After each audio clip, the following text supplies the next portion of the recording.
How much caffeine does coffee have? A straightforward question, but not a very straightforward answer.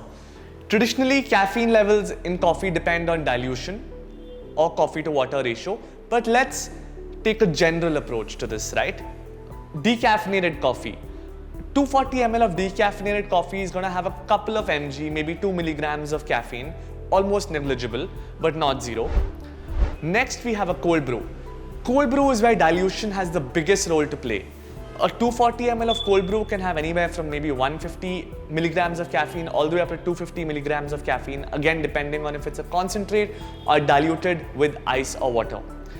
A lot of people say cold brew coffee has more caffeine than a hot brewed coffee, but a fully diluted cup of cold brew that is ready to drink is going to have more or less similar amounts of caffeine to a hot brewed cup of coffee.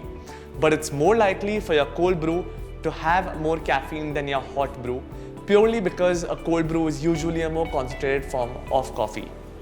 Let's look at instant coffee. Instant coffee, by virtue of the technology utilized in making instant coffee, has a lot lesser amount of caffeine than freshly brewed coffee, whether hot, iced or cold brew. Instant coffee, the same amount of coffee would have roughly around half the amount of caffeine as hot coffee.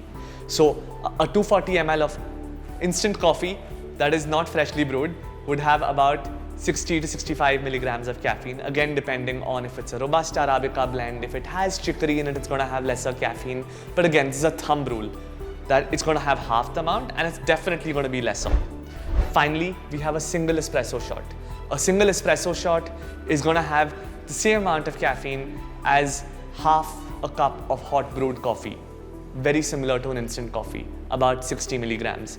But important to note, I'm talking about, say, 100% Arabica bean. Again, if you use Robusta in any of these coffees, your caffeine levels go up because Robusta has double the amount of caffeine when compared to an Arabica bean.